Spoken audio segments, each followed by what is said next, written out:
Bueno, entonces ayer dijimos, recapitulando, dijimos que una matroide es una pareja E, B es un conjunto finito y B es una familia de subconjuntos de E que llamamos las bases, que es no vacío y satisface el axioma de intercambio.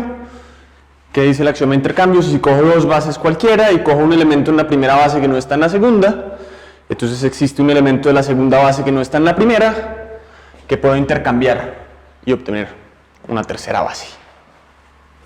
Bien. Entonces dijimos que las matroides las tratamos de definir con el problema de álgebra lineal de coger una familia de vectores y tratar de decir cuándo estas familias venían de álgebra lineal o no. Y resulta y pasa que uno puede hacer muchas condiciones distintas o muchas construcciones distintas desde un punto de vista combinatorio que tratan de capturar esta noción. Entonces, la idea es, esto se conoce como los criptomorfismos, y es de cierta forma, y probablemente viene de tratar de agregarle axiomas adicionales para restringir la familia de objetos un poquito más, pero resultó que todas estas cosas terminaron siendo equivalentes. Voy a hablar un poquito de eso porque como estaba diciendo ayer, si uno lee 10 papers diferentes de matroides, en todos hay una definición distinta. Entonces de pronto un poquito del diccionario de uno cómo habla de una u otra cosa y además en dónde aparece. Entonces podemos hablar de independientes.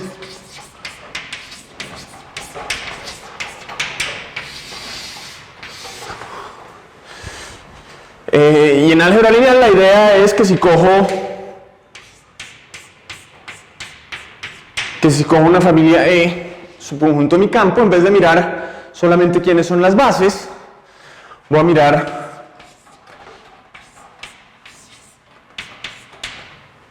I, voy a llamar el conjunto I, una familia de subconjuntos donde I pertenece a I, sí, solamente sí.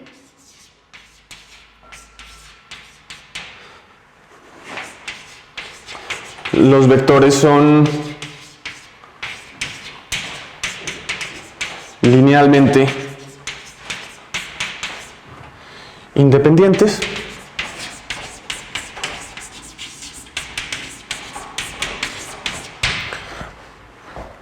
Ok.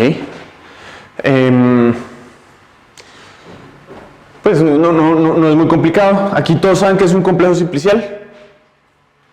Bien. Perfecto. Entonces, ¿cuál es la idea? I es un complejo simplicial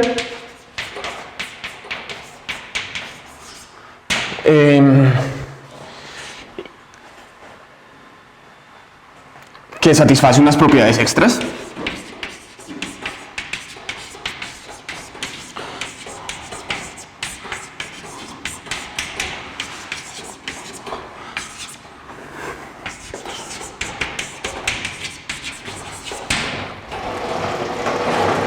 Y lo que pasa acá, lo que vamos a hacer o discutir al respecto es, bueno, uno puede pensar en qué propiedad adicional satisface y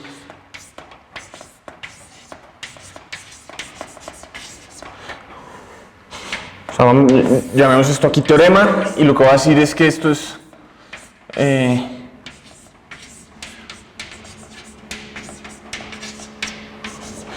definición alternativa. Ok, y lo que voy a decir es, bueno, una matroide,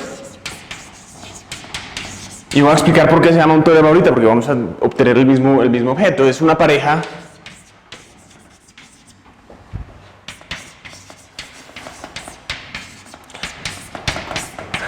EI tal que y nuevamente es una familia de subconjuntos que satisface uno. Quiero declarar que el vacío es independiente. 2, y es un complejo simplicial.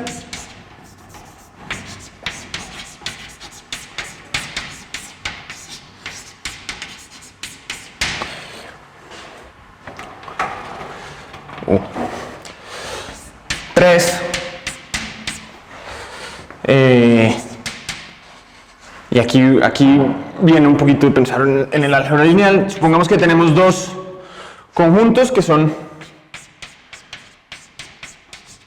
independientes. Juguemos a que estamos en álgebra lineal un segundo. De manera que el tamaño de I1 es mayor que el tamaño de I2. Entonces, ¿qué podemos hacer?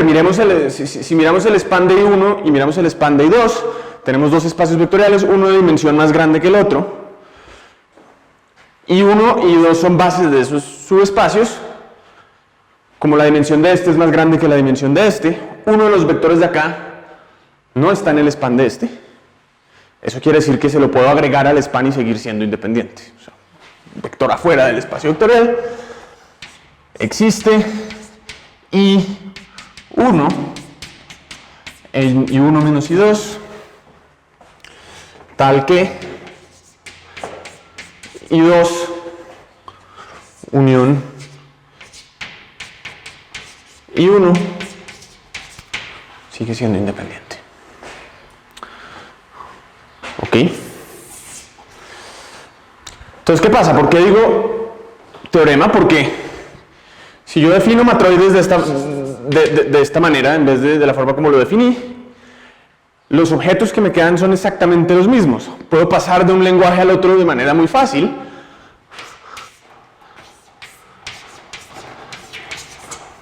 Si quiero describir quiénes son las bases en términos de I, lo que tengo que hacer es los conjuntos de los elementos maximales de I.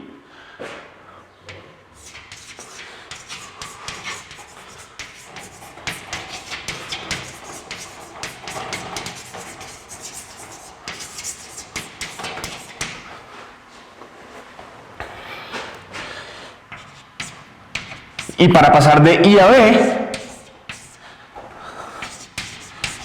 lo único que tenemos que hacer es subconjuntos de bases.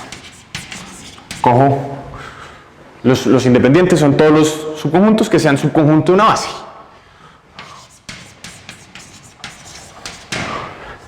Que es muy interesante que podemos describir matroides solamente en términos de independientes o solamente en términos de bases, me quedan exactamente los mismos objetos, ¿cierto? Una de las preguntas que me hizo Joaquín ayer o esta mañana después de discutir es, él se está preguntando por qué todas las bases tienen el mismo tamaño y uno puede hacer el ejercicio partiendo de bases, pero aquí es bastante fácil ver por qué todas las bases tienen el mismo tamaño, porque si pongo I1 igual a una base y pongo I2 cualquier otra base, si hubiera una más grande que la otra podría agregar a alguien más y entonces ya no es base. Hay alguien más grande. ¿Ok? Y el punto es, bueno, tenemos estas dos teorías. Hay veces que es más fácil pensar en términos de base, hay otras veces que es más fácil pensar en términos de independientes. Por ejemplo, podría pensar en el complejo simplicial y tratar de mirar la topología del complejo simplicial. Y resulta, pues,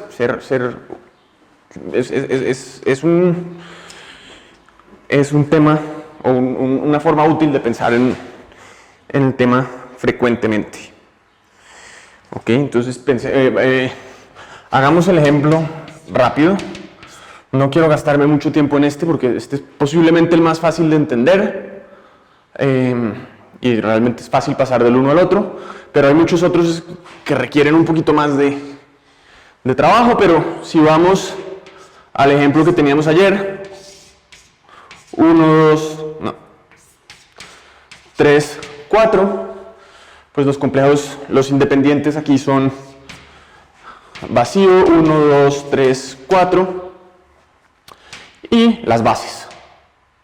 1, 2, 1, 3, 1, 4, 2, 3, 2, 4, pero no 3, 4. ¿Listo?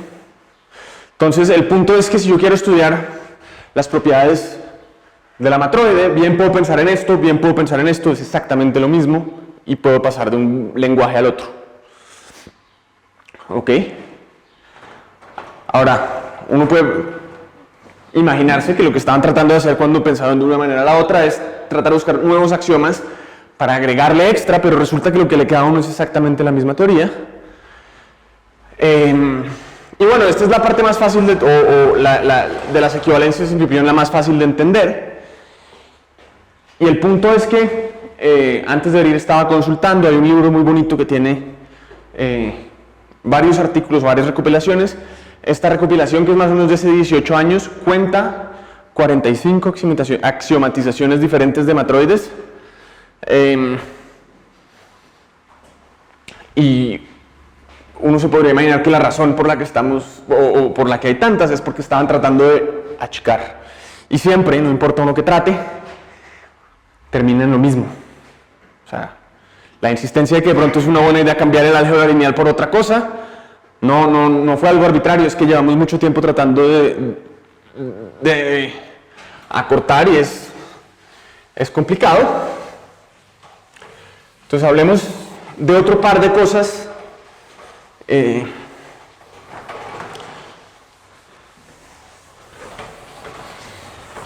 rápidamente, que son el lenguaje básico que se usa en todas partes y tal vez, en mi opinión, mínimo para entender la teoría de matroides. Vamos a hablar de los circuitos.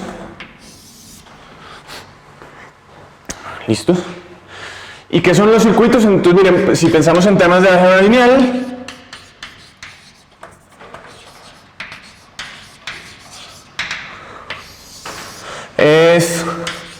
vamos a hablar de subconjuntos de E. Subconjuntos de E. Recordemos. Si suponemos en este caso de álgebra lineal que tenemos vectores, vamos a mirar subconjuntos de E que son linealmente dependientes.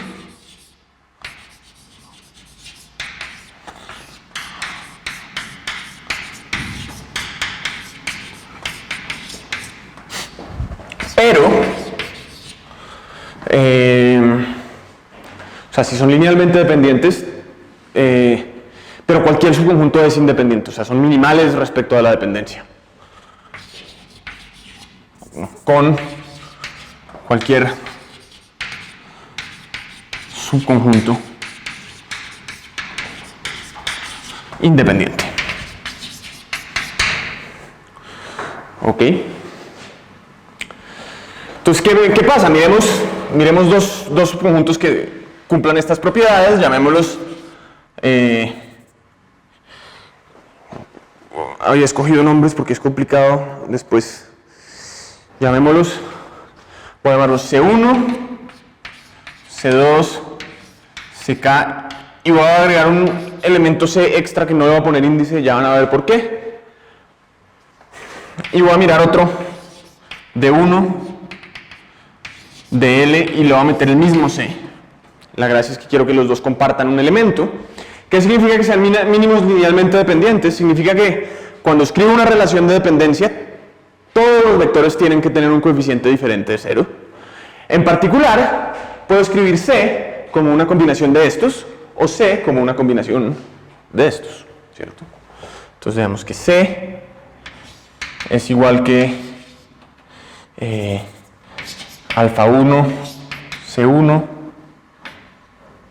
más alfa 2, más alfa K, CK. Pero C también es igual a beta 1 de 1 más beta L de L, y por pues realmente todos esos son diferentes de cero, los alfas y los betas. Pero el punto es que los dos son iguales, entonces podría decir, bueno, voy a meter estos dos iguales, y eso lo que significa es que el conjunto C1, CK de 1 de L es linealmente dependiente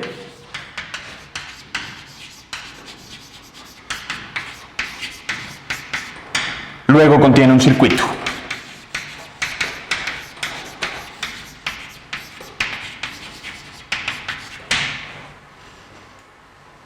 ¿Correcto? No puedo decir que si remuevo cualquiera, o sea, sé que si remuevo cualquiera de los, no, sé que de C1 a CK son linealmente independientes, sé que de 1 de L son linealmente independientes, si los meto juntos son linealmente dependientes, puede que sea posible para mí eliminar varios de ellos y seguir siendo linealmente dependiente, pero hay al menos uno minimal linealmente dependiente.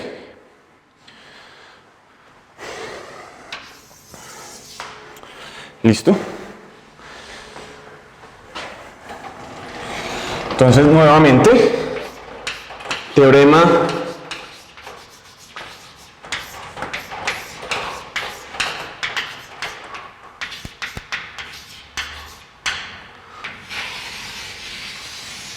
definición.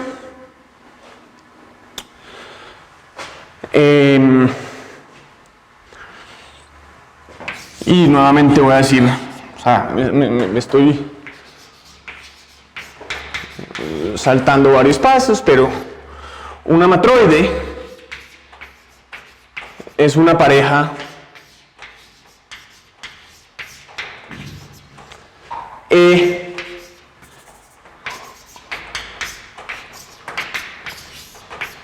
M igual S tal que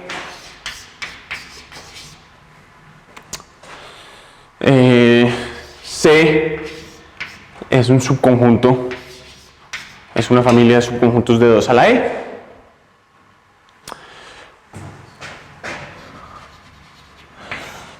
Puede que yo no tenga circuitos, ¿cierto? Sí, claro que todo es independiente, o si cojo una familia completa de linealmente independientes, puede que sea independiente, pero lo que sí no quiero de ninguna manera es que el conjunto vacío sea un circuito, ¿cierto? Entonces, mi condición 1 es que el vacío no pertenece a C, bajo ninguna circunstancia.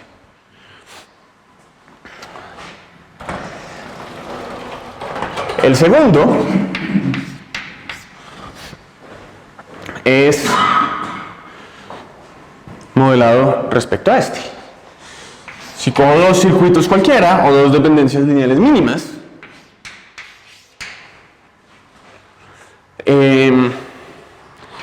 existe y tenemos un elemento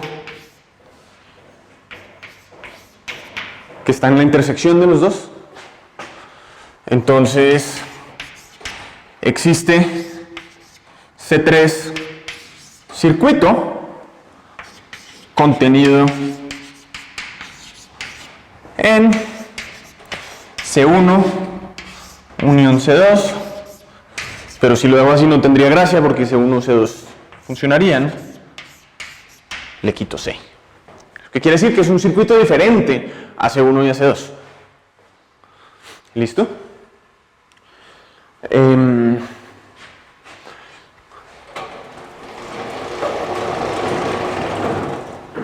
Y copiemos esta idea de acá. ¿Qué pasa si quiero intercambiar entre I y C? ¿Cómo paso de un lado a otro?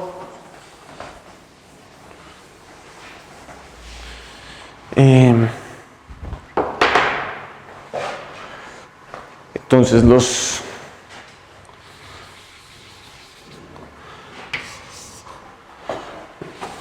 C son los elementos minimales respecto a inclusión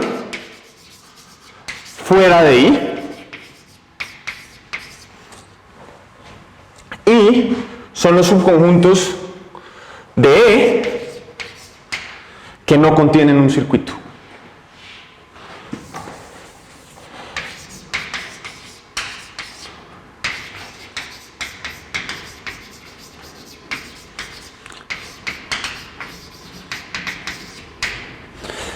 ¿Quiénes son los circuitos de acá? Recuerda, podemos, otra forma de pensarlo, acuérdense, esta misma matroide era coger esta gráfica acá, ponemos 1, 2, 3, 4, y las independencias mínimas son circuitos de la gráfica, de ahí viene el nombre de hecho. Entonces, ¿quiénes son los circuitos acá?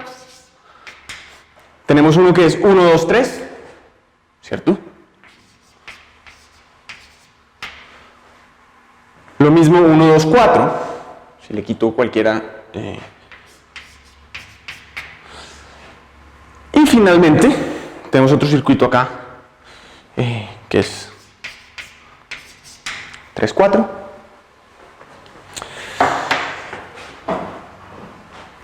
Ahora, solo porque me sentiría un poco mal saltándome muchos detalles, tratemos de pensar un poquito de la dirección. O sea, estoy diciendo que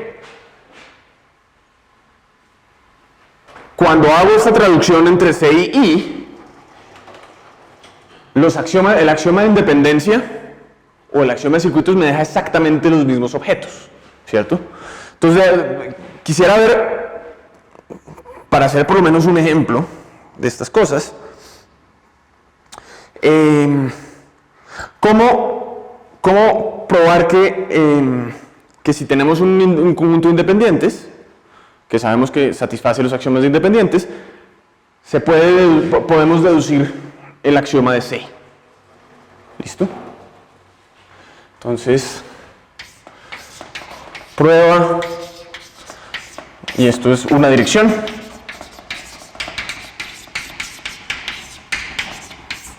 Y para entender un poquito el sabor de cómo se prueban cosas en matroides, entonces supongamos que I satisface axiomas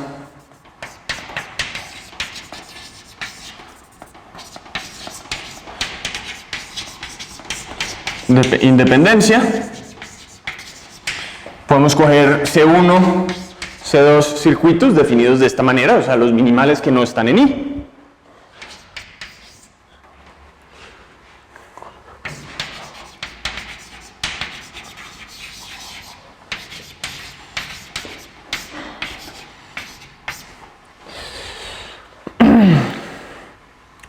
Un elemento C que está en la intersección.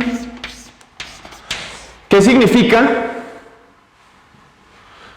O sea, ¿qué significa qué pasaría si C3 no existe?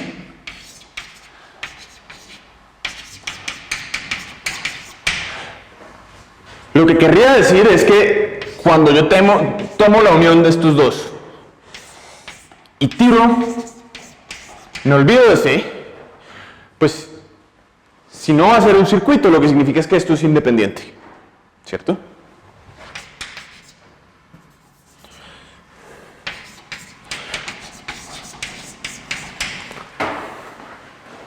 Ahora, ningún circuito puede estar contenido en otro, ¿cierto? Por la minimalidad.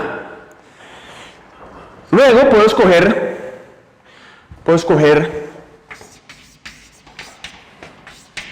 un elemento que esté en C1 y no en C2.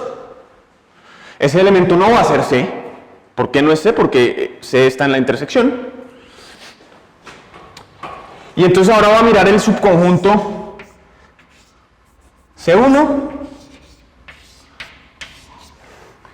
y me olvido de C1. O sea, me olvido del elemento chiquito. Es independiente.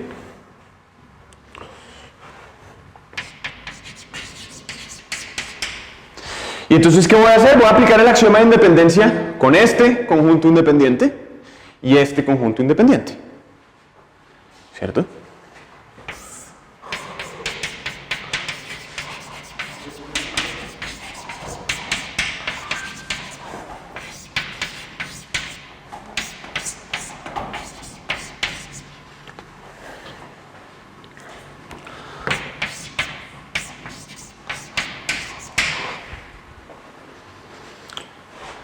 Entonces, ¿qué pasa? Puedo meter todo lo que, o sea, cuando yo meto, usando axiomas de independencia, puedo crecer este conjunto acá hasta llegar a alguien del mismo tamaño que este. Entonces, existe I que contiene a C1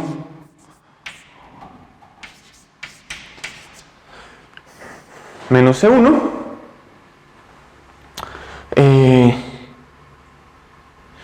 El tamaño de I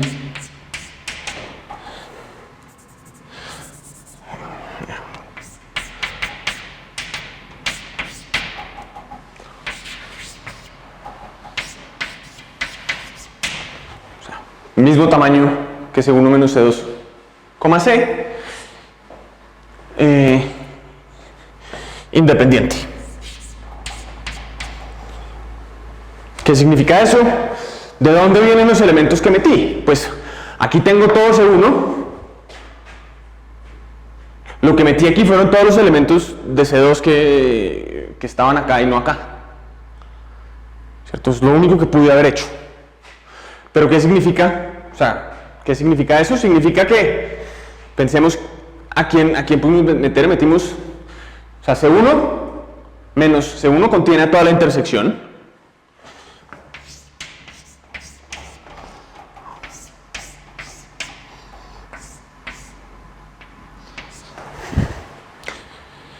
Y también contiene a todos los elementos de C2 que no estén en C1.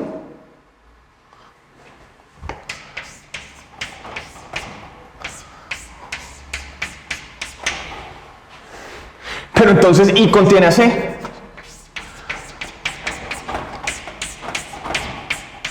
Que es una contradicción.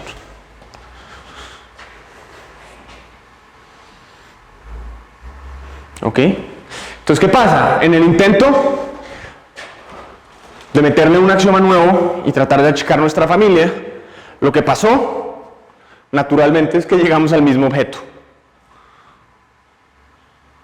¿Ok? O sea, aquí falta una dirección, que lo podemos poner como ejercicios, un buen ejercicio para tratar de entender un poquito más de matroides. El ejercicio lo que pues, podemos tratar de pasar de C a I, o sea que si tenemos un objeto C que cumple estos dos axiomas acá y miramos todos los subconjuntos que no están contenidos, entonces satisfacen los axiomas de independencia. ¿Ok? Pero el punto es que nos dan exactamente la misma teoría. ¿Ok? En particular, si alguien conoce algo de teoría de Stanley-Reisner, pues estos son los generadores del anillo Stanley-Reisner del complejo de independientes, y eso quiere decir que el anillo Stanley-Reisner va a tener cierto tipo de propiedades agradables, y tenemos cómo axiomatizar no solamente de manera muy agradable las caras, pero también los circuitos. Si tengo tiempo, al final hablo, por ejemplo, de una caracterización de matroides en términos de álgebra conmutativa y ideales monomiales. Que resulta y pasa que también hay una definición de matroides usando potencias simbólicas de ideales que no tiene por qué, o sea, en un principio, pues no, las matroides no tendrían nada que estar haciendo ahí, pero resulta que aparecen sin culpa.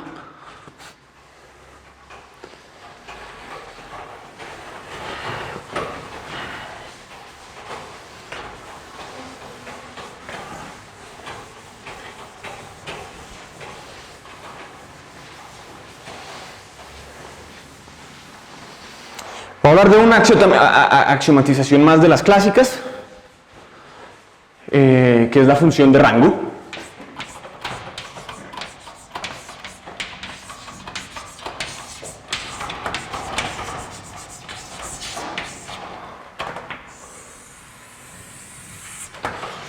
Y después hablo de polítopos, que es ya un poco más la manera como estudiamos hoy en día matroides, por lo menos desde un punto de vista algebraico y geométrico. Pero Pero nuevamente, supongamos, como siempre en nuestro contexto de álgebra lineal, tengo un subconjunto de espacios, un subconjunto de vectores y puedo definir una función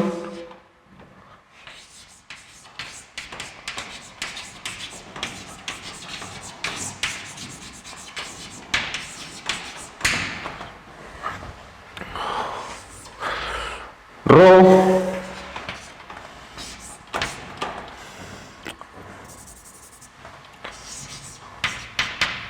me va a asignar realmente son enteros no negativos, pero digamos que metemos enteros ahí. Es una función que a cada subespacio le da un número y lo que voy a hacer es la función evaluada en A es simplemente la dimensión sobre F del espacio generado por A. ¿Correcto? Entonces, en cualquier situación en la que estemos, o para cualquier conjunto de estos, podemos definir simplemente la función de rango.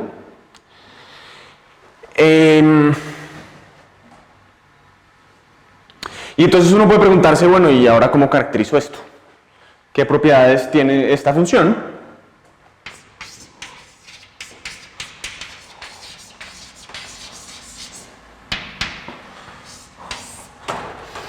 Y la primera, hay una muy sencilla, ¿cierto? Porque, pues, esto a lo más es una base. Bueno, primero que todo es una dimensión, entonces no es no negativo. O sea, que podemos decir que 0 es mayor o igual que el rango de A. Pero también es una dimensión de un espacio generado por tamaño de A elementos. O sea que a lo más esta función es la cardinalidad de A. ¿Cierto? Y lo otro que uno puede hacer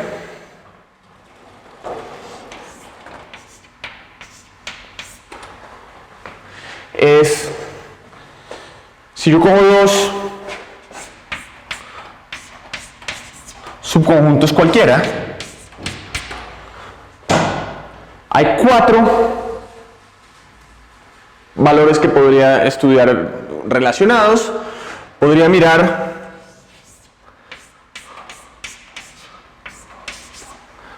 el rango de la unión, el rango de la intersección, el rango de A, el rango de B, y creo que no es muy difícil convencerse que si sumo estos dos me da algo que es por lo menos tan grande como estos dos. ¿Cierto?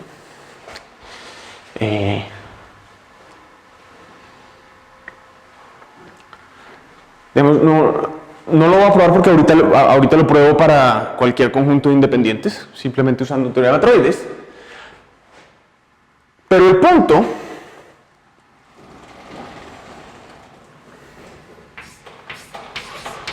es que podemos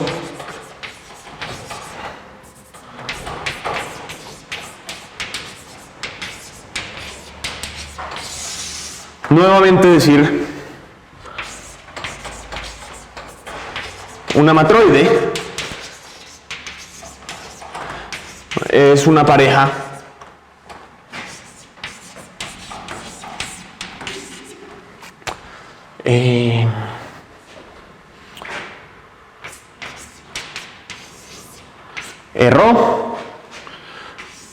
Rho simplemente es una función de 2 a la e a los enteros que satisface 1 y 2. Correcto, o sea, cualquier función que satisfaga estas dos condiciones, declaro, o yo podría decir que es una matroide, Y entonces ahora podemos dar la definición ahí, podemos tratar de ver cómo pasamos de I a ρ, ¿cierto? Entonces, ¿cómo es ρ? ¿Cómo calculamos ρ de? O sea, si conozco los independientes, ρ de A es igual a el máximo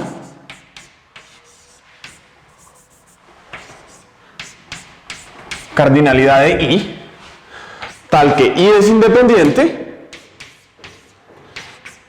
y es subconjunto de A, ¿cierto?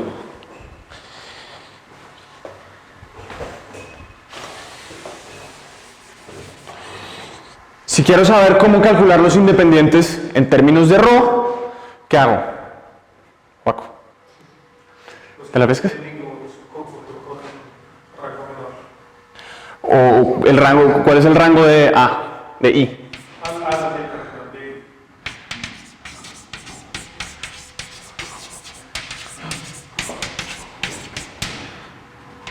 Sí, solo sí, ρ de I igual al cardinal. Entonces, pasar de un lado a otro, sencillito.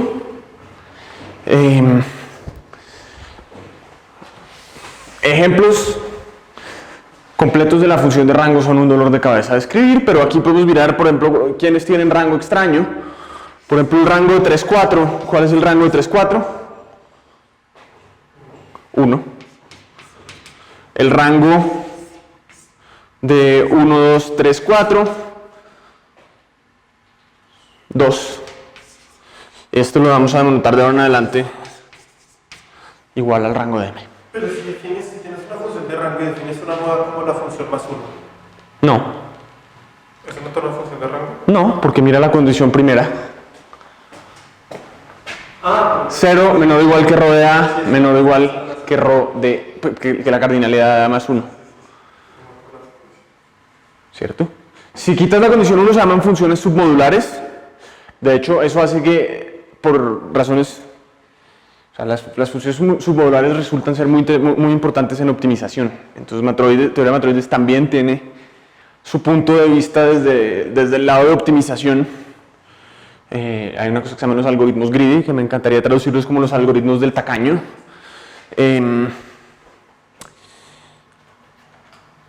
Pero que también caracterizan matroides. No voy a hablar de eso por ahora. O no voy a hablar de eso acá, pero aparecen, o sea, la condición de arriba, ahorita que hablemos de polítopos va a tener o sea, si remuevo la condición de arriba, lo que estoy haciendo es pasar de polítopos 0,1, que se van a llamar, a polítopos generales. Se llama la teoría de permutaderos generalizados. Y es interesante la historia porque la comunidad de optimización lo definió por un lado y lo estudiaron por muchos años de una forma y con ciertos nombres. La comunidad de combinatorial algebraica, Alexander Postnikov, lo definió desde un punto de vista combinatorial algebraica y pensando en cosas muy distintas y en deformaciones de un objeto que se llama el permutaedro. Se estudiaron por un buen rato de manera paralela y después se han dado cuenta que se mezclan. Pero el punto es, estas funciones de rango me definen matroides, y quiero hacer la última pruebita. Quiero hacer exactamente la misma prueba que hice con C. Quiero ver que si tengo independencia, entonces tengo función de rango, y el converso se prueba más fácil y de manera similar. Buena idea para practicar un poquitico. Entonces podemos dar ahí como ejercicio.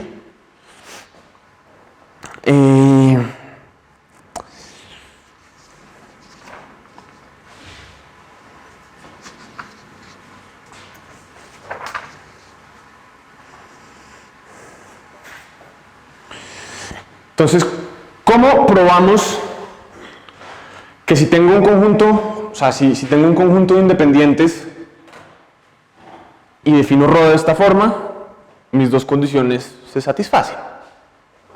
¿Cierto? Y entonces eso también la prueba en álgebra lineal sin darle muchas vueltas, pero el punto es, suponemos y independencia, o sea, son una familia de independientes.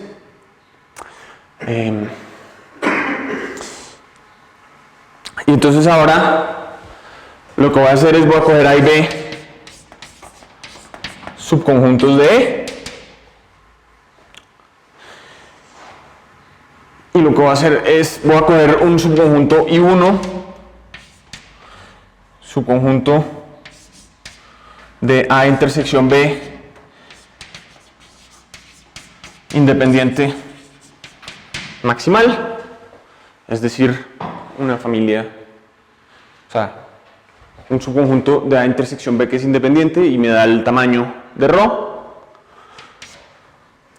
Voy a coger I sub 2 y voy a forzar, o llamemos este acá I sub A. Voy a forzar a I sub 1 estar contenido ahí, y lo puedo hacer por el axioma de extensión. Un subconjunto de A independiente maximal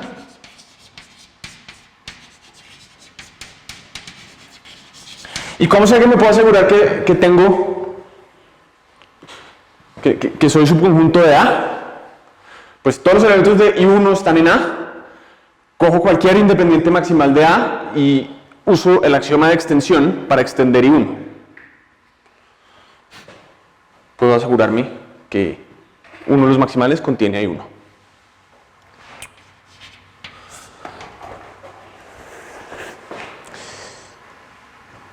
Y luego quiero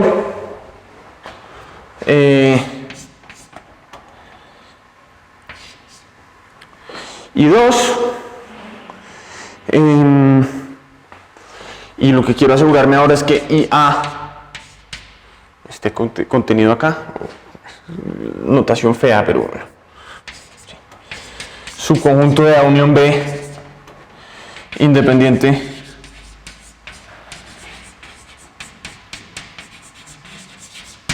maximal, ¿cierto? Y entonces ahora, ¿qué puedo decir? Puedo decir que ρA unión B más ρ de A intersección B es la cardinalidad de I1 más la cardinalidad de I2, ¿cierto?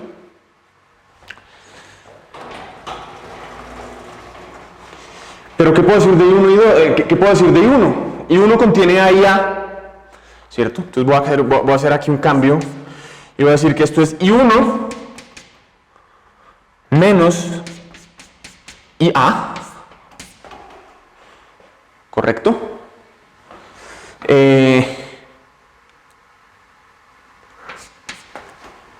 Más la cardinalidad de IA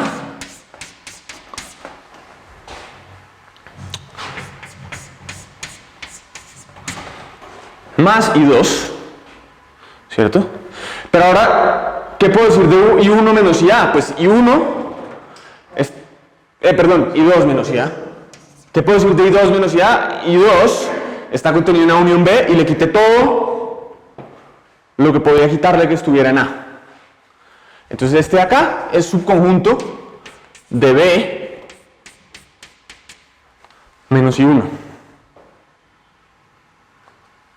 ¿Cierto? Y no solamente es un conjunto de B menos I1, sino que si le agrego I1, sigo siendo independiente. Entonces, I2 menos IA va a ser menor o igual, o sea, puedo escoger un subconjunto de B que es independiente maximal, contiene a I1 y contiene a I2 menos IA. Entonces, este loco de acá es menor o igual que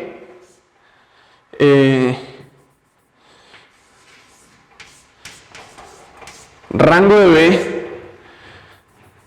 menos el tamaño de I2, este acá. Y le meto lo que ya tenía, que era IA, que es rho de A, y ahora tengo un más I2, se fue. Esos 2 y 2 eran I1. Y también el Perdón. grupo que está justo antes de la desigualdad también. Sí, terrible mi capacidad de poner índices en todas partes. Qué pena. Pero la idea es esa, o sea, este subconjunto acá es independiente, contenido en I2, contiene I1, si le meto 1 sigue siendo independiente, y lo puedo extender a alguien maximal, que tiene tamaño rho de B. Sin ningún misterio. Y entonces lo mismo. Otro intento de meterle, o de achicar mi familia, y ups, resulté con la misma teoría exactamente. Y de ahí viene la palabra criptomorfismo. Tenemos muchísimas formas de escribir el mismo objeto que aparentemente, o sea, que en principio no hacen referencia de una a la otra.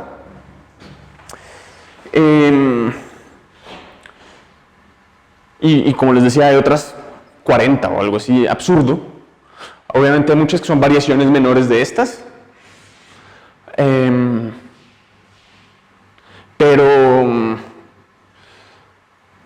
Pero todos los intentos que hemos tenido son fallidos en el momento de achicar la clase. Entonces, voy a hablar de otros. El último objeto del que me interesa hablar en este momento. También hay una axiomatización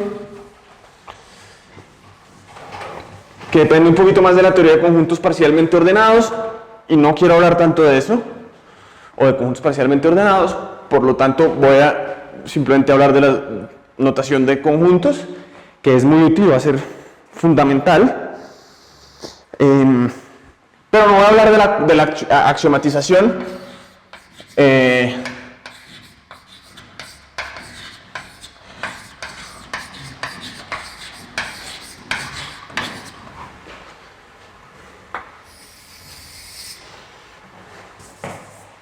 Conjuntos cerrados en la matroide, y desafortunadamente no tiene mucho que ver con topología. Pero la idea en álgebra lineal uno puede volver al álgebra lineal y, como siempre, conjunto en un espacio vectorial. Y le decimos si cojo A, tengo una operación, digamos, clausura, que a cada subconjunto de E le da otro subconjunto de E, y lo que voy a hacer es el conjunto A, o la clausura de A, es igual a E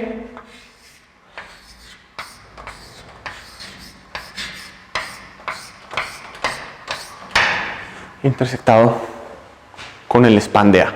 O sea, voy a mirar, claro, A me define un subespacio vectorial, y puedo mirar en ese subespacio vectorial quiénes de los miembros de E pertenecen a mi clausura. Entonces miremos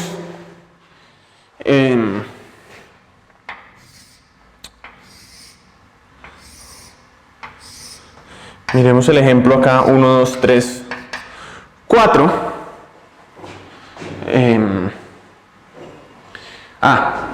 Conjunto cerrado.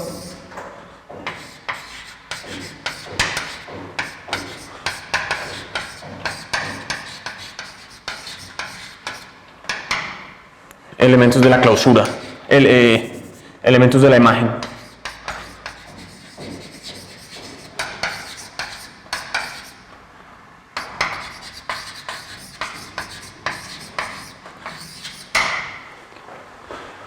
Elementos de la imagen de CL. ¿Cómo miramos las clausuras aquí? Por ejemplo, ¿cuál es la clausura de 3? Pues allá tenemos nuestra línea. El span de 3 es la línea completa y esa línea completa contiene a 4.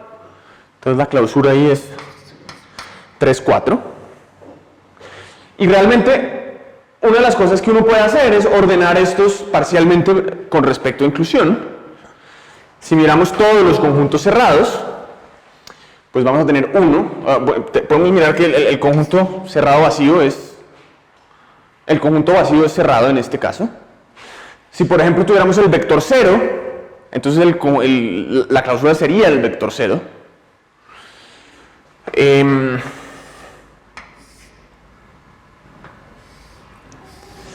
Tenemos el conjunto cerrado 1, tenemos el conjunto cerrado 2, tenemos el conjunto cerrado 3, 4 y tenemos el conjunto cerrado 1, 2, 3, 4. ¿Ok?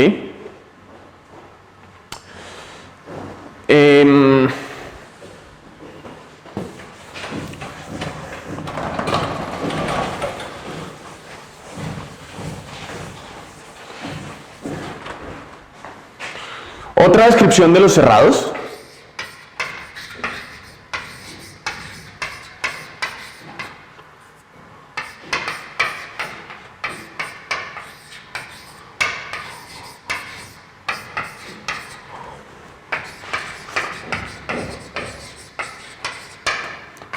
Y la razón por la que no voy a hablar de la axiomatización de cerrados es porque pensar de esta manera, con la caracterización que voy a dar, usualmente es suficiente para todo lo que vamos a hacer. Pero podemos decir que un conjunto A subconjunto de 2 a la E es cerrado si y solamente si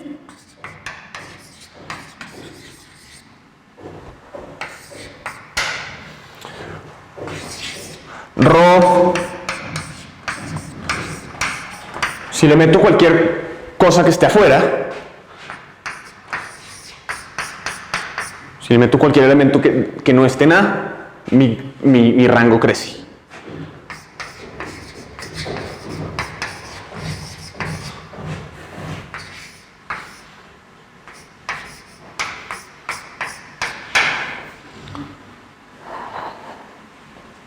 ¿Ha contenido en ello?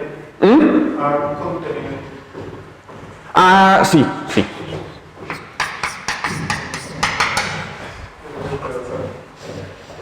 Sí.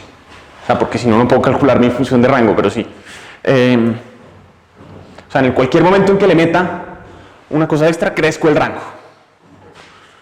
¿Listo?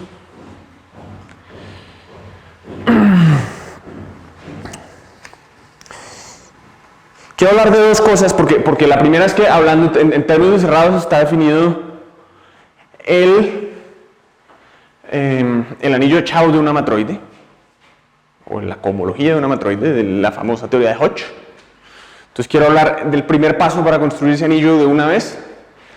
Y lo otro que quiero decir es que una de las razones por las que esto es interesante es porque un ejemplo fundamental en el que aparecen las matroides es la teoría de arreglos de hiperplanos. Y en la teoría de arreglos de hiperplanos, estos conjuntos cerrados corresponden a conjuntos que son las intersecciones de los hiperplanos, todos los subespacios que se pueden obtener intersectando hiperplanos en mi arreglo. Entonces,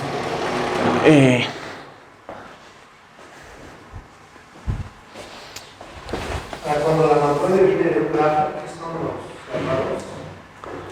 ¿qué son los cerrados en los grafos inducidos? Es decir, coges un subconjunto de los vértices y metes todas las aristas de ese que conecten vértices en ese. Sí, si la matroide, esa es una muy buena pregunta. Es más, podemos mirarlo en un ejemplo.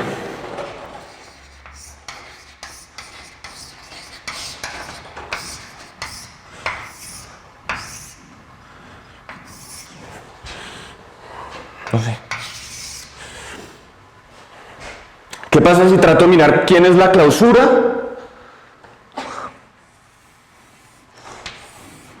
De este y este. Entonces, para hacer flojos, clausura de rojo.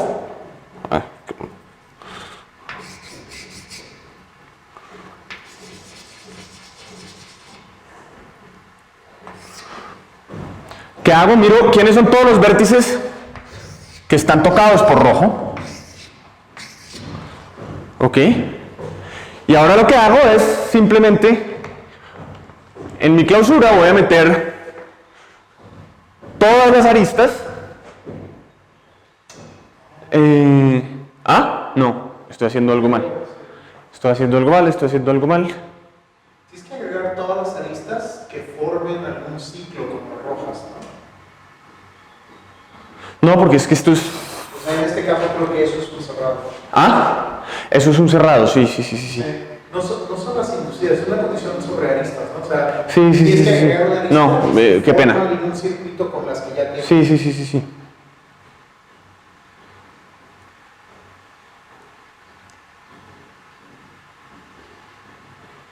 Sí, porque es que ahí no es conexo.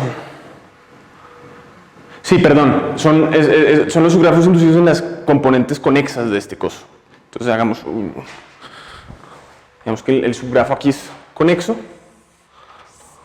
¿cierto? O sea, si fuera conexo, sí, porque si miro esos dos va a ser un poco aburrido. Para cada componente conexa de las aristas, miro el subgrafo inducido y meto todo lo que me quepa.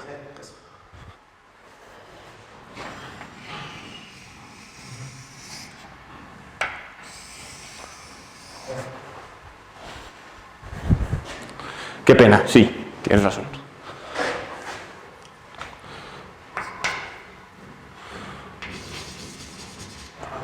Entonces los cerrados son los que cada componente conexa es inducido. Cada componente conexa es inducida, sí. Qué pena. Cerrado.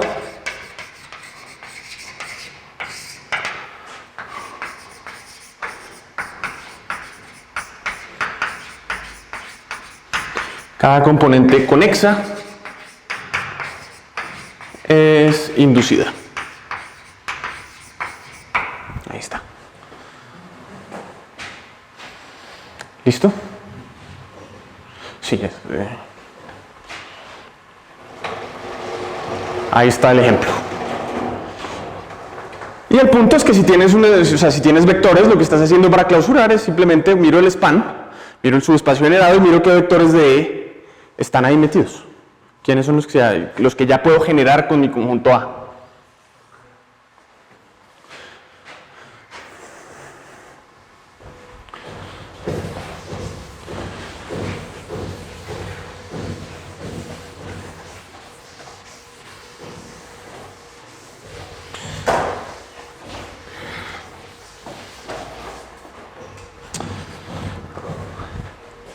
Entonces podemos hablar rápido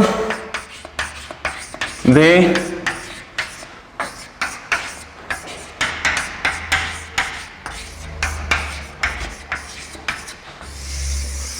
arreglos de hiperplanos.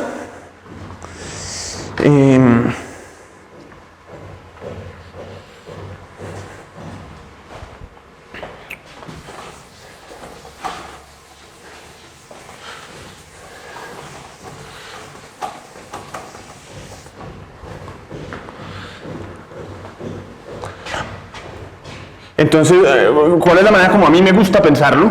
Esto tal vez no es la manera más estándar de encontrarlos en un libro, pero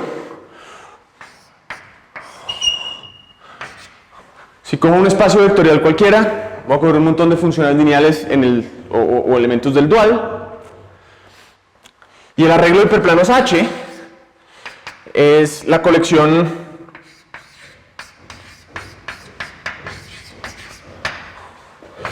de hiperplanos o subespacios de codimensión 1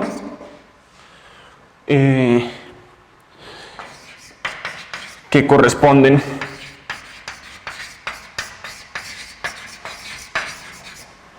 a los espacios nulos de LI, es decir, cada uno de estos LIs corresponde a un HI subconjunto de B de codimensión 1. HI simplemente es el kernel de LI. ¿Listo? Ahora, ¿por qué me gusta pensarlo de esta manera? Porque ahora tengo un conjunto E en un espacio vectorial que es el dual. Y a esto le corresponde una matroide. Que podemos hablar MH o... Bien. ¿Y por qué nos gustan los cerrados? ¿O por qué los cerrados son bonitos de entender aquí? Bueno, los cerrados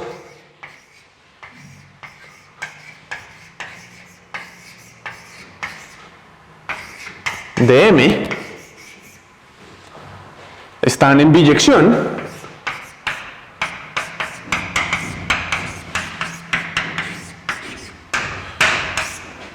con subespacios obtenidos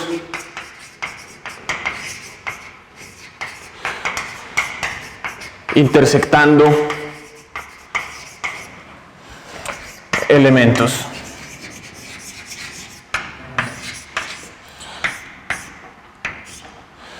de H, usamos de H.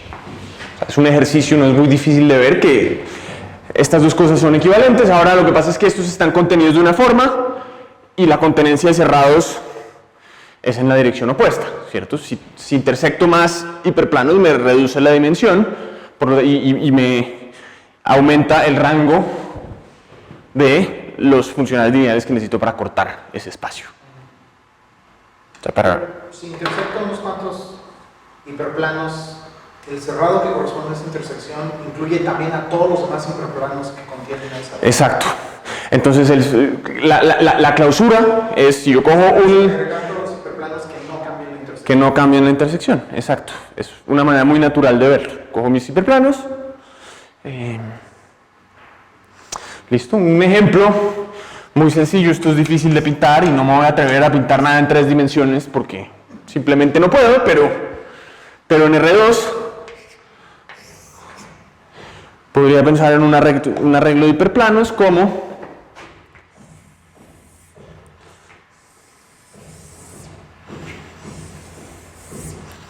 una colección de rectas.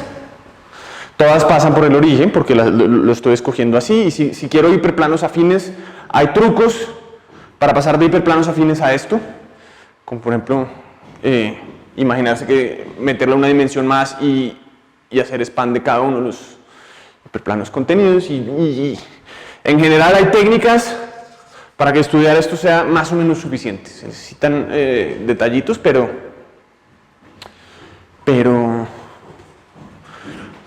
no mucho más. Y ahora con estos locos se pueden hacer muchas cosas.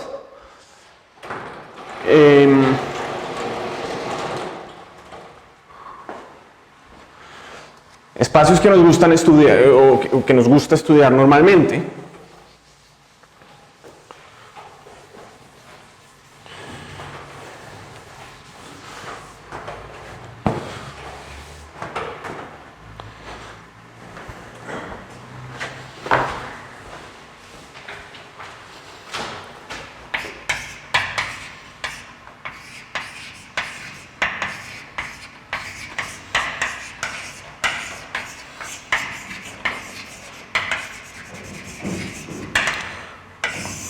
Asociados a arreglos de hiperplanos. Entonces, si H es un arreglo de hiperplanos,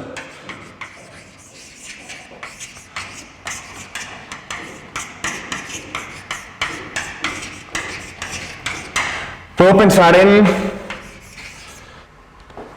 H, simplemente es la unión de igual 1, o H de los hiperplanos. Es una variedad algebraica muy singular y no muy emocionante.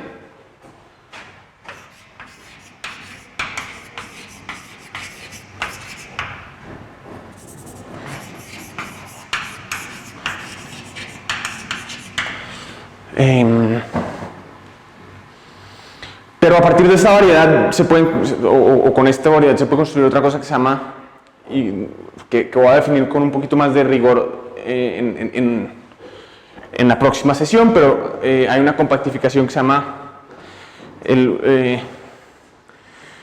¿cómo traduzco wonderful? La compactificación maravillosa de Concini y Procesi.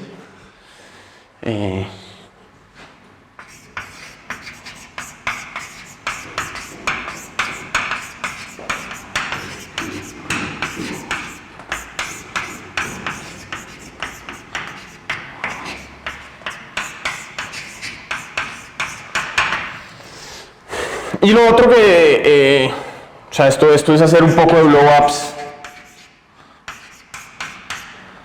de cerrados. Para cada cerrado hago un blow-up especial, me queda una variedad mucho más grande, mato las singularidades y me queda una variedad suave. Tal vez la proyectivizo. ¿Cómo es un ejemplo de una variedad suave que puedes obtener así? ¿Ah? ¿Cómo que es un ejemplo de una variedad suave que puedes obtener así? Hazle un blow-up al punto, al origen en el plano, y mira la subvariedad generada por lo rojo. Te queda algo, no soy muy bueno para pintar eso, pero queda algo suave. ¿Dónde están los puntos singulares de la cosa roja como una unión? Donde se intersectan las tres rectas, ¿cierto? Ahora, hazle un blow-up a esa cosa y te queda una variedad que ya no tiene esa intersección triple.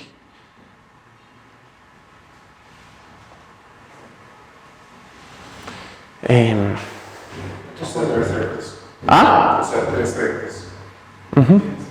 Sí, sí. Sí.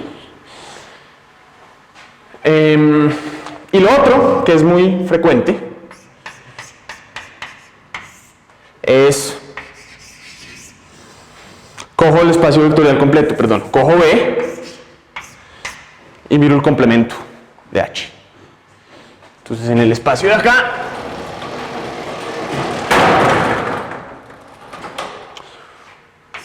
uno, dos, tres. Estoy separando, pero me quedan un montón de regiones y lo hago en el plano. Lo que estoy mirando es el complemento. Estoy mirando quiénes son los que no están. ¿Cierto?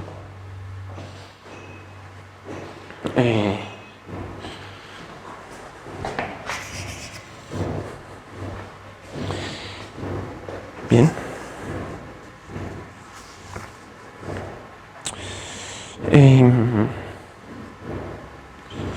Y bueno, antes de... ¿Qué horas son?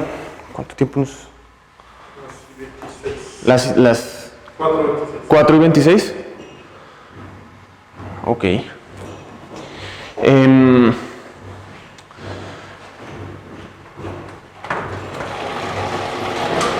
Una de las cosas que vamos a ver es que, por ejemplo, calcular cohomologías de estos espacios se puede recuperar completamente desde el punto de vista de la matroide, que es bastante sorprendente. O, bueno, dependiendo del espacio, ¿no? Si meto complejos, entonces, por ejemplo, este complemento es un espacio que es conexo, y me interesa mirar la cohomología. Si meto los reales, es un espacio disconexo, sería interesante contar las componentes conexas. Si meto un campo finito, por ejemplo, es interesante, lo que uno quiere mirar es cuántos puntos hay en el complemento. Y resulta que esas son invariantes que uno puede calcular solo desde el punto de vista de la matroide y olvidándose del álgebra lineal.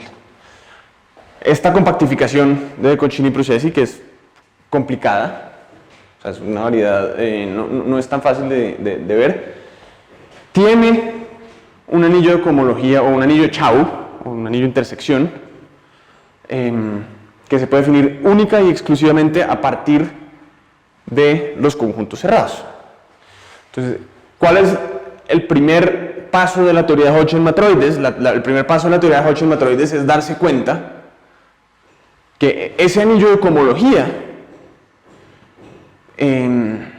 o ese anillo de Chow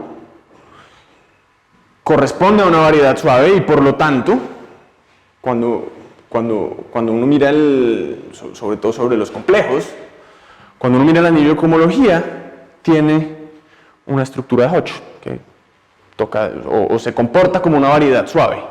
Ahora, ¿qué pasa? Se puede definir completamente de una manera completamente combinatoria, sin hacer ninguna referencia a la geometría algebraica, y lo que hace la teoría de Hodge combinatoria es, vamos a olvidarnos de la geometría algebraica y ver uno cómo prueba las propiedades de estos anillos sin necesidad de ir a calcular ciclos y cosas de este estilo. Son variedades. Bueno, quiero hablar rápidamente de mi axiomatización favorita de matroides, que realmente resulta, o sea, va a ser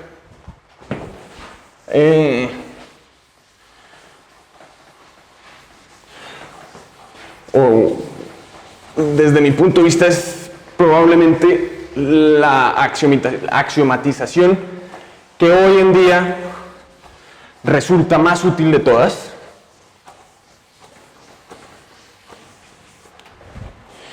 Y es la de polítopos de matroides.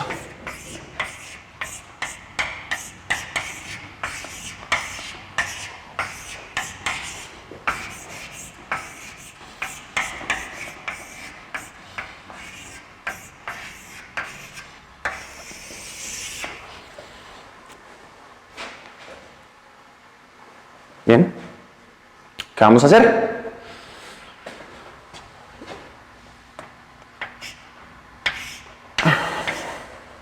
Supongamos que tenemos EB, ok, y voy a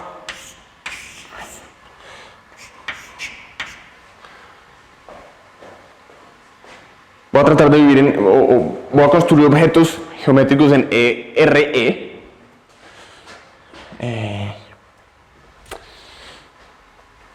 Y entonces, ¿qué voy a hacer?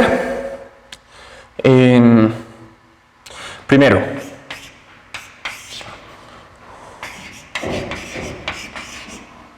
o sea, aquí tenemos una base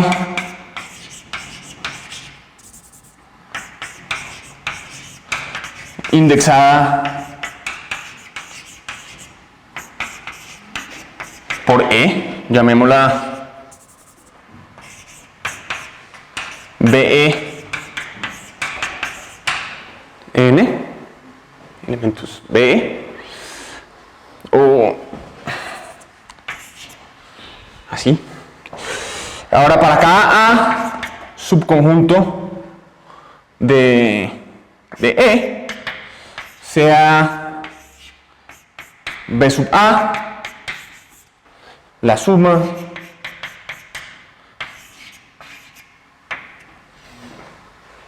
de los vectores de la base. Entonces ahora, por una razón bastante misteriosa, lo que voy a hacer es, llamemos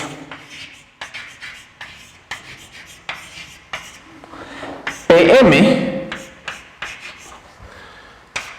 a la envolvente convexa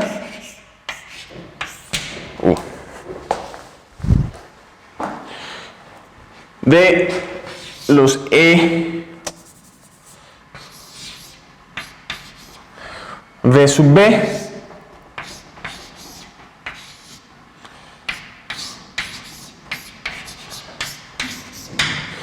donde B es una base de M. ¿Ok? Entonces, ¿qué pasa? PM tiene vértices en vértices, digamos, se llaman vértices 0, 1, que son los vectores de esta forma, sencillito.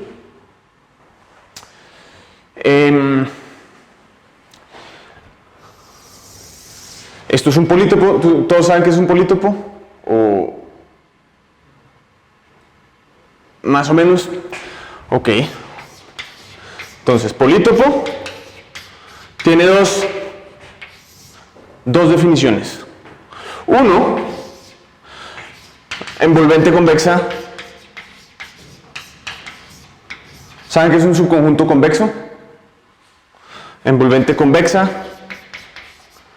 de un conjunto finito.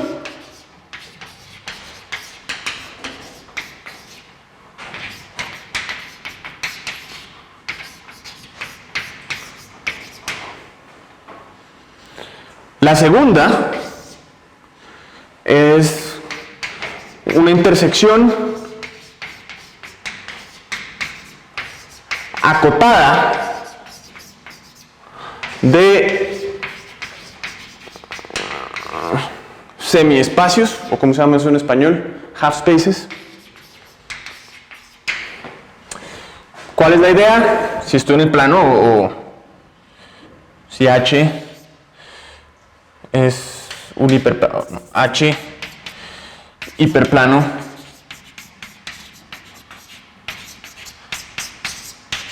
en Rn, H menos es uno de los dos lados del hiperplano.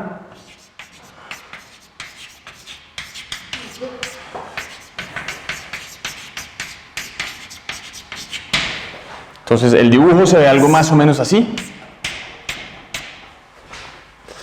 Tengo H menos es uno de los lados. ¿Cómo son los ejemplos? ¿O cómo se ven los polítopos? Es algo no tan extraño.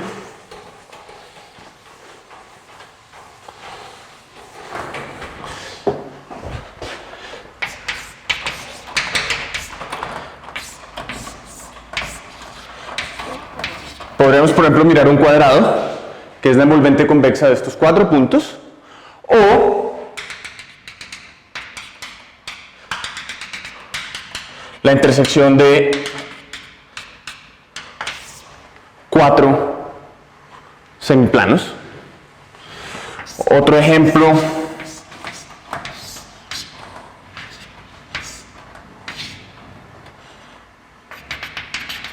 podría ser un cubo, que es la intersección de la envolvente convexa de 8 puntos, o la intersección de, tenemos 6 planos.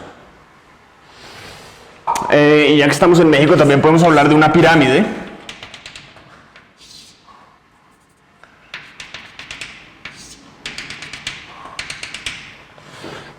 Nuevamente, intersección de 1, 2, 3, envolvente convexa de 1, 2, 3, 4, 5 puntos, intersección de 5 planos, 5 semiplanos, ¿cierto?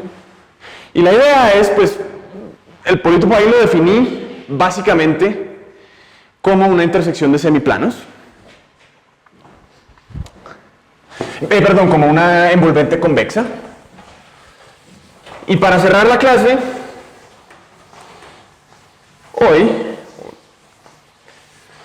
quiero mencionar 2 teoremas que a mí me parecen espectaculares. Teorema 1. Entonces podemos decir aquí rápido de definición. Un polítopo 0, 1 es un polítopo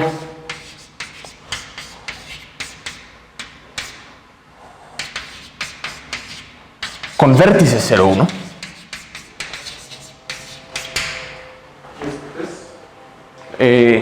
Vértices que son como las sumas de allá arriba. Todos los vértices es una envolvente convexa de conjuntos de estos, o de vectores de estos. Y ahora entonces voy a adoptar nombres famosos. Gelfand, Goreski, McPherson, Serganova. Se imaginarán que la intención original de ellos no era precisamente estudiar teoría de matroides.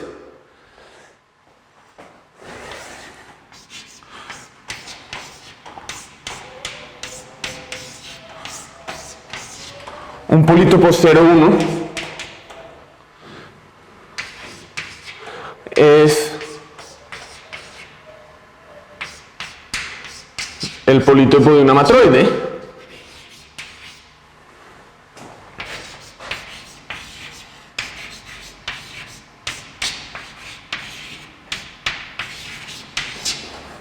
Sí y solamente sí.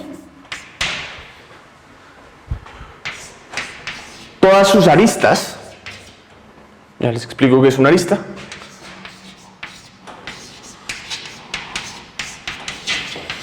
son paralelas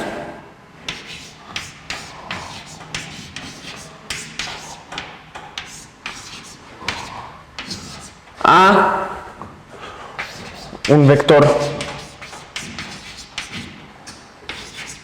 o a vectores de la forma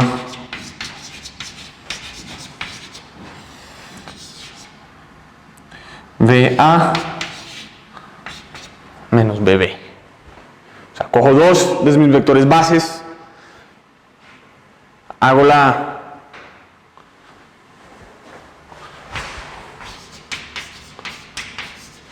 diferencia, esas son las aristas de mi polítopo. Para el que sepa, Entonces, ¿aquí tienes E en este teorema? O sea, un polítopo así no, pero en general, ¿no? También tiene RE. Un polítopo en RE, un polítopo 0,1 en RE. Para el que sepa, estos son raíces del grupo de reflexiones tipo A.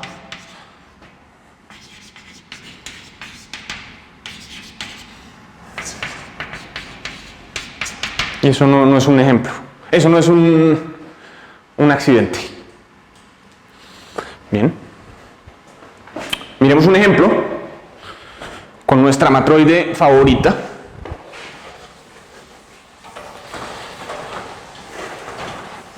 Y explicamos qué son aristas.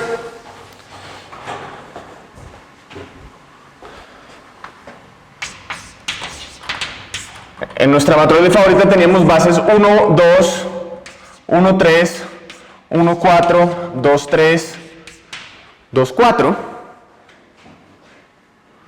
¿Cierto? O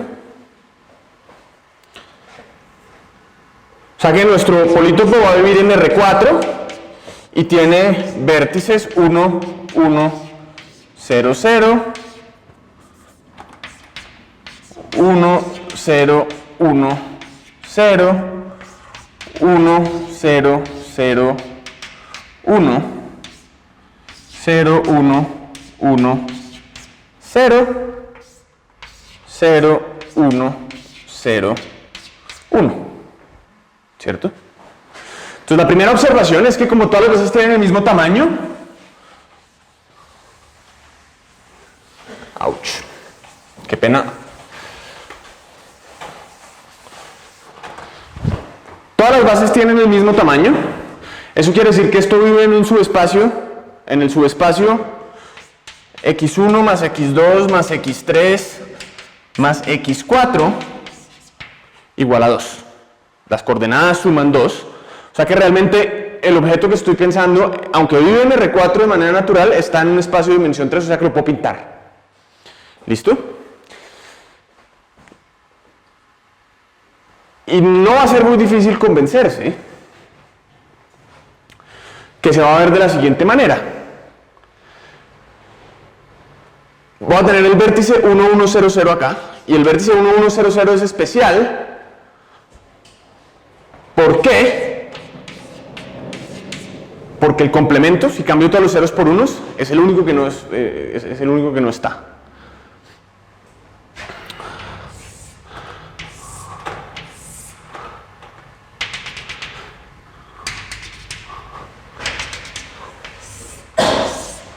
Pero mi polítopo se va a ver como una pirámide. La parte de arriba de la pirámide es el que no tiene complemento. Y aquí voy a tener, por ejemplo, el vértice 1, 0, 1, 0. El opuesto, el que no está conectado, es 0, 1, 0, 1.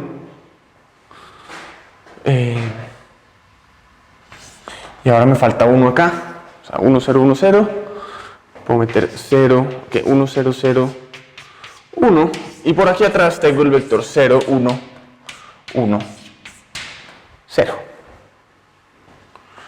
¿Listo? Entonces, ¿qué significa? ¿Quiénes son las aristas de estos locos? Pues si yo miro quiénes están conectados acá, van a ser subconjuntos que tengan intersección no vacía. ¿Cierto? Aquí estamos en dimensión 2, perdón, en rango 2. Si tuviéramos matroides más grandes, son bases que se intersectan en todos sus elementos, o sea, que resultan de cambiar uno por otro. Entonces, esta condición de que mis vectores o mis aristas son de la forma un 1 y un menos 1, por ejemplo, miro esta arista de acá, ¿cómo se ve este vector? Pues tengo que restar este menos este, o este menos este. Entonces, esta arista de acá, lo que me quedó fue 0, no, menos 1, 1, 0, 0. O sea que lo que tengo en mis coordenadas de esta arista es un 1 y un menos 1, se acabó. Lo que tengo en esta arista de acá, pues lo mismo, se me cancela este 1. Me queda un 1, un menos 1, se acabó. ¿Cierto? Y pueden revisar que todos estos tienen exactamente la misma propiedad. Ahora, ¿qué pasa si cojo y me vuelo esta arista acá, me vuelo este vértice de acá? ¿Cómo me queda? Me queda un polítopo que es casi la misma pirámide, pero ahora tengo 1, 0, 1, 0, 0, 1, 0, 1. ¿Cómo se ve esta arista? Pues la diferencia, el vector que va de acá a acá va a ser menos 1, 1, menos 1, 1, que tiene dos unos y dos menos unos, que está mal, o sea que esta colección de 4 puntos, aquí teníamos 0, 1, 1, 0, 1, 1, 0, 0, esos no corresponden a una matroide. ¿Qué es una arista en general? O sea, en los dibujos es muy fácil de ver. Caras de un polítopo.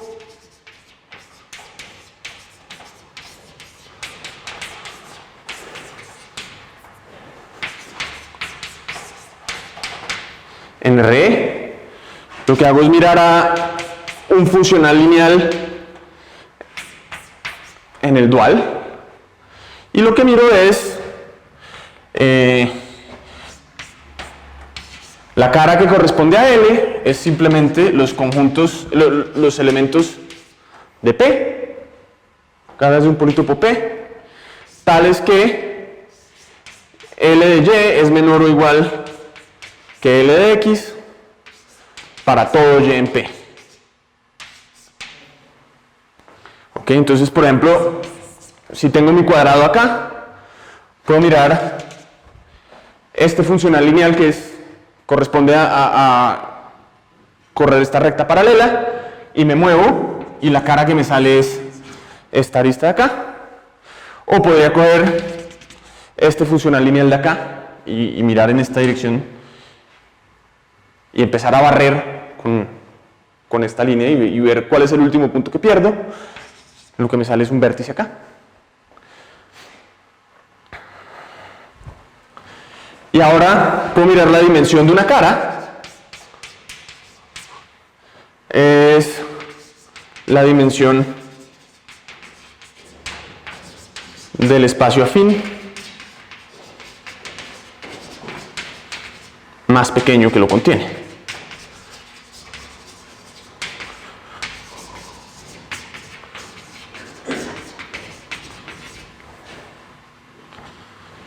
Ok, entonces miremos aquí en este ejemplo uno cómo piensa en estas caras en términos de funcionales lineales, y acabamos porque no sé, ya me da pena.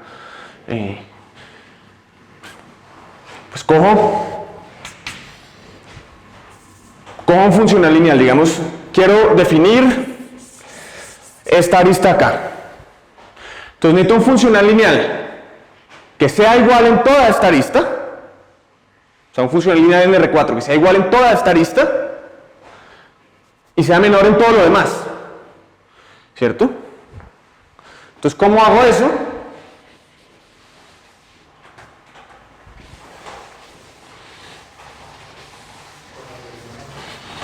Pues puedo mirar, tengo una coordenada en común, que es la coordenada 4.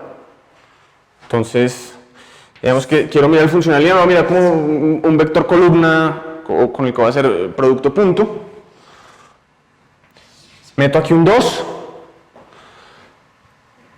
Este es 0 en todos ellos, en donde sea 0 en todos, meto un 1 y 1. Entonces, ¿qué pasa? En estos dos vértices me da 2, no, me da 3. En cualquiera de estos otros me da algo menor. Entonces, en esta arista me dio 2, en los otros me dio algo menor. Si quiero coger este vértice acá, o sea, si quisiera coger este vértice de acá, ¿qué funcional le pongo? Pues el mismo. Perdón. 0, 1, 0, 1. ¿Cierto? Si meto el funcional celo me da todo el polítopo. Si quisiera este, pues le meto el mismo vector. Si quisiera esta cara de acá, ¿qué le meto?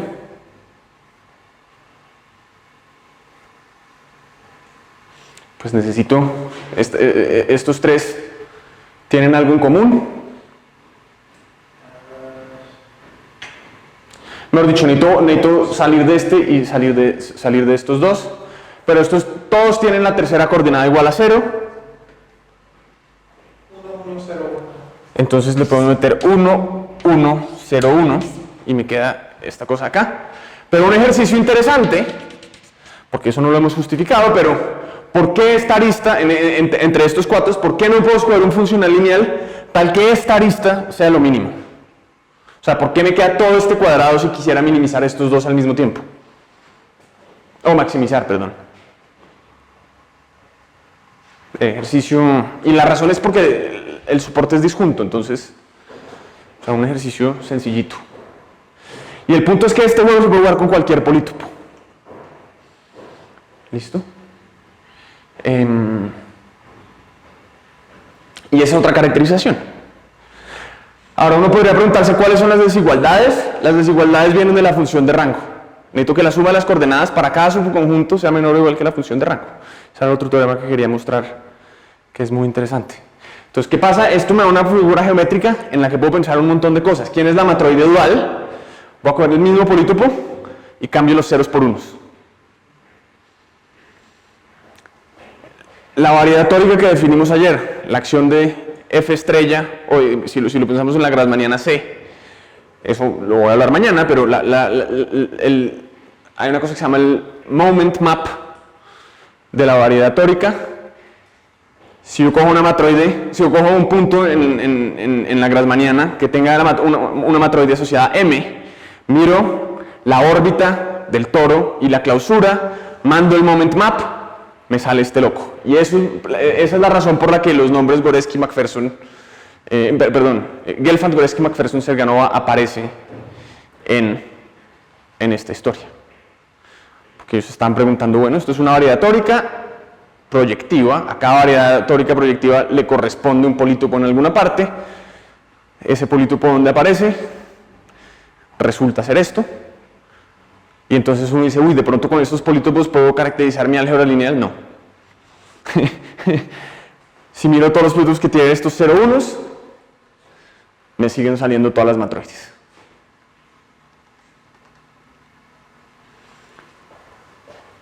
Entonces, pues, bueno, si siguiéramos, esto está relacionado con el braid arrangement, en términos del fan dual de estos, ser un polítopo de matroides es equivalente a que el fan dual es refinado por los conos del braid arrangement. Si significa algo eso para ustedes, si no, por ahora no. Pero el punto es que toda esta teoría de polítopos nos dice, o sea, podemos interpretar muchas de estas formas combinatorias de entender la teoría de polítopos desde el punto de vista geométrico. Y esto combinado con otra cosa que hablamos pronto, que se llama el fan de Bergman de una matroide, o ¿cómo se dice fan el abanico de Bergman de una matroide, nos da dos formas geométricas de pensar en el tema.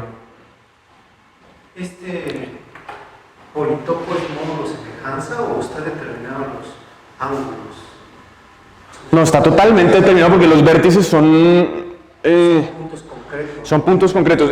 Lo que pasa es que secretamente, este bicho acá secretamente vive en R4, pero vive en el subespacio afín x1 más x2 más x3 más x4 igual 2, porque todas las coordenadas suman 2. Pero pues estos son vértices concretos. Pues puedes sacar, por ejemplo, el volumen. Sí.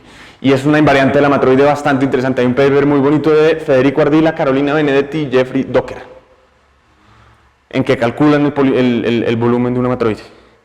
Y de hecho, hay una cosa que se llaman las teorías de evaluaciones de las matroides, que son funciones de las matroides que se comportan como el volumen. ¿Cierto? El volumen, si yo cojo un polítopo y lo diseco y lo escribo como una unión de polítopos, pues los volúmenes son aditivos. Entonces podría pensar, bueno, cojo una matroide de un polítopo y lo diseco en otros polítopos de matroides y miro funciones que se comporten como volumen, que sean, de hecho es un poquito más sofisticado porque uno hace inclusión-exclusión en las caras del polítopo, algo así como una característica de Euler, y esas funciones tienen una función universal, o sea, todas están dadas por la evaluación de una cierta función especial. Y de hecho eso apareció en el trabajo de Vincent Laforgue, de la nada, o sea, en algo que tampoco tenía nada que ver y no tenía ningún derecho de ser teoría de matroides, pero resultó siéndolo. Hay algunas integraciones ahí asociadas, o sea, con funciones estas subaditivas. O sea, uno podría hacer más invariantes con esto. Sí, pero todas están, hay una, digamos, eso uno lo mira como una categoría, digamos, o lo puede mirar como una categoría de funciones a grupos abelianos con ciertas propiedades, y entonces lo que te dice es que hay un objeto inicial, tal que si tienes cualquier otra cosa, Es como la medida motívica o algo así. no sé si no tengo ni idea qué es la medida motívica, ahí sí me perdí, pero... O sea, si es como volumen o característica de Euler. Sí. Sí, nosotros, en mi mundo, hasta donde yo conozco, lo llamamos valuaciones, pero sí.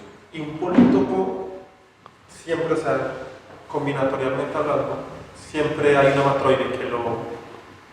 Hay una cosa que se llama una matroide orientada asociada a cualquier polítopo, pero eso es algo distinto. No, digo, o sea, yo tengo un polítopo, pero solo me importa la información combinatorial, Ajá. ¿cierto? Hay una matroide cuyo polítopo es equivalente combinatorialmente a este. No. No. ¿Y se sabe? ¿Ah? ¿Se sabe esto? ¿Qué polítopos sí vienen de matroides? Combinatorial, o sea, que no me importa... Combinatorialmente no sé. O sea, que no me importe tanto el encaje en un error, porque acá importa muchísimo el encaje. Aquí importa muchísimo el encaje porque lo que es esencialmente, lo que importa son estas aristas bonitas, que son una interpretación geométrica del axioma de intercambio. Exacto. Pero si te importa Esto es magia, o sea. combinatoria del polítopo, No, eso sí es básicamente, no. ¿Qué polítopos vienen de matroides? Casi ninguno viene de matroides. Casi ninguno. Casi nada. Estos son polítopos súper especiales. Son todos 0,1s. O sea, uno sabe que los polítopos 0,1s son muy poquitos. Pero 0,1 depende del encaje, ¿no? De cómo lo... Sí, pero por ejemplo, sí. Pero tú puedes decir cosas de los diámetros de los 0,1s y cosas de ese estilo que son muy reducidos comparados con los polítopos generales. O sea, realmente son muy poquitos. O sea, ahora, asociado a cualquier polítopo, puedes mirar los hiperplanos y hay otra cosa que se llama vía de arreglos de hiperplanos, una cosa que se llama una matroide orientada, y la matroide orientada te dice cosas sobre el polítopo, pero es otra historia distinta. ¿Y cómo sería el politopio asociado a la matroide de una gráfica? Puede ser bastante complicado, pero por ejemplo este es el politopo asociado a la matroide de una gráfica, ¿cierto? ¿Te acuerdas que teníamos la gráfica? El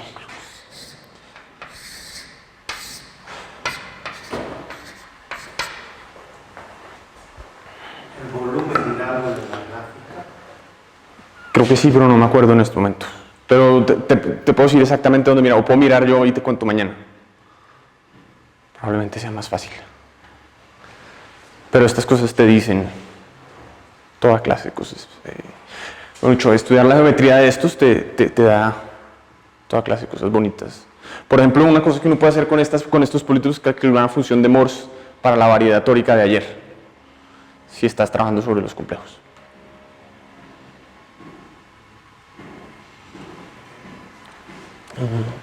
La combinatoria del polítopo te da básicamente los puntos críticos. O sea, los puntos críticos corresponden a vértices y ciertas propiedades del polítopo te dicen cuál es el grado de los puntos críticos. Es muy bonito. Y sobre todo da muchos ejemplos de cosas. O sea, quieres buscar una variedad con alguna propiedad rara, pues puedes darle vueltas a jugar con estos locos y encontrar.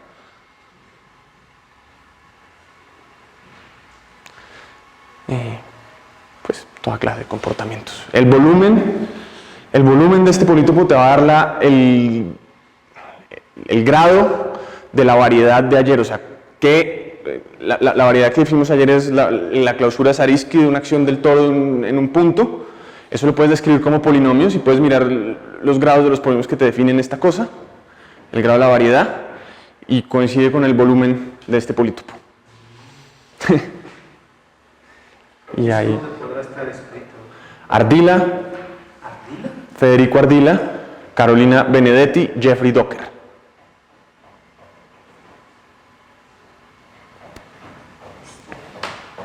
Pero sí, eso es.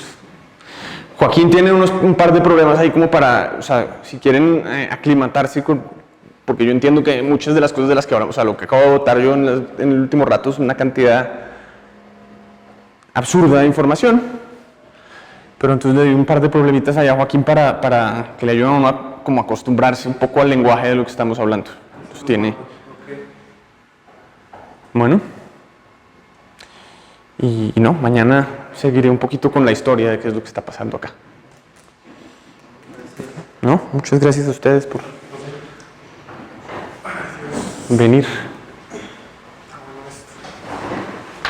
¿Qué propiedades satisfacen estos polítopos que vienen de matroides? ¿Cuál es el polítopo más simple que está seguro uno que no es 0,1, por ejemplo? Exacto. ¿Cuál es el polítopo más simple que estoy seguro que no es ¿En 0,1? dimensión 3 todos son? No. No. No, porque piensa una cosa, en dimensión 3, o sea, cualquier polítopo de dimensión 3 lo puedes realizar en R3, ¿cierto? Eso no es nada misterioso. El polítopo 0,1 más grande en dimensión 3 es el cubo, que tiene 2 a la n vértices. Cualquier polítopo con más de 2 a la n vértices. Puede poner en Sí, R3. eso Cualquier, o sea, lo que raro sería lo contrario. Ok,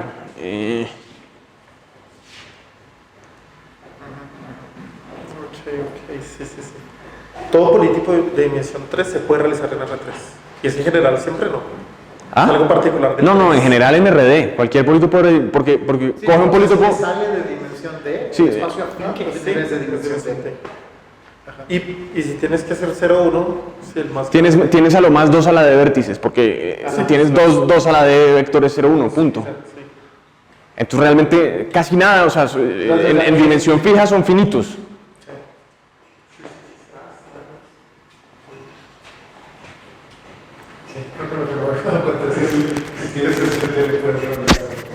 Puedes obtener